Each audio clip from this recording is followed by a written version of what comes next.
Bugünkü videoda hamiləliyin 26-cı həftəsi və hamilənin bədənində əmələ gələn çatların qabağını necə ala bilərik haqqında sizə məlumat verəcəm. Hamiləliyin 26-cı həftəsində dölümüz artıq 760-900 qram arasındadır çəkisi və 34-36 santim uzunluğu var. Bu həftədə dölün ilk olaraq işığa reaksiyası əmələ gəlir. Yəni retinada belə bir hücrələr əmələ gəlir, hansılar ki işığa qırpma ilə reaksiya verir və necə biz güclü işığa gözlərimizi qırpırıq, eyni şəkildə də dölümüz gözlərini qırpmağa başlayır.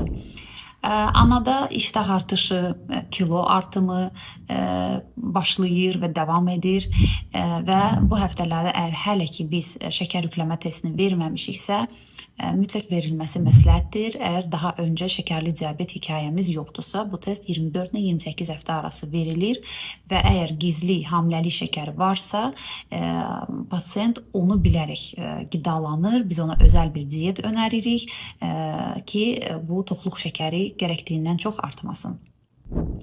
Dəridə dəyişikliklər baş verir. Təəssüflər olsun ki, hamilələrin bir hissəsində, çox hissəsində dəridə çatlar əmələ gəlir. Bu da tez bir kilo alması ilə əlaqəlidir və eyni zamanda da bədəndə hormonal dəyişikliklərlə əlaqəlidir.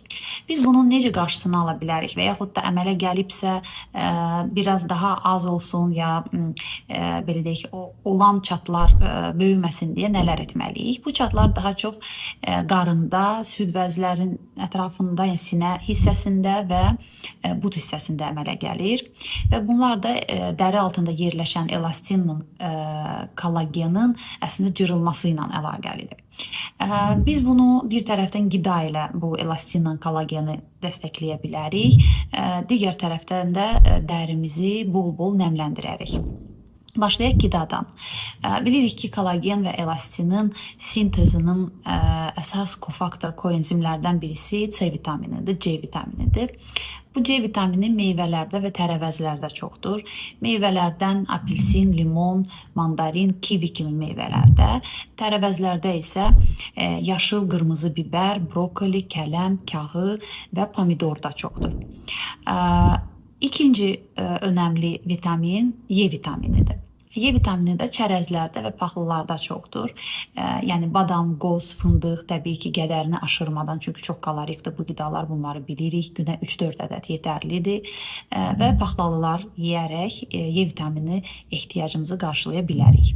Sink və omega da önəmlidir. Sink ümumiyyətcə bizim immun sistemimiz üçün də çox önəmlidir və heyvansal proteinlə birlikdə, yəni qırmızı ət, toyuq, balıq, bunlar zəngindir sinkla və digər tərəfdən də elə o C vitamini mənbəyi olan ispanaq, brokoli, kələm, bunlar da sinkla zəngindirlər.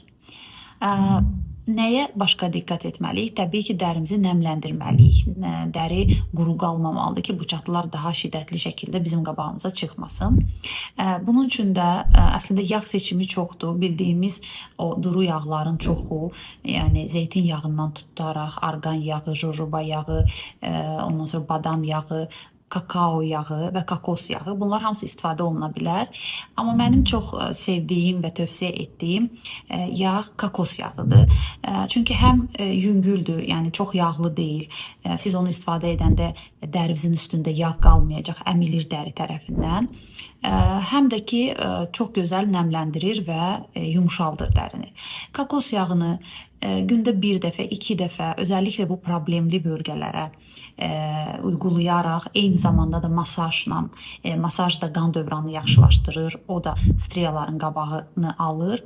Bu şəkildə istifadə edin və təbii ki, hidratasiya da çox önəmlidir.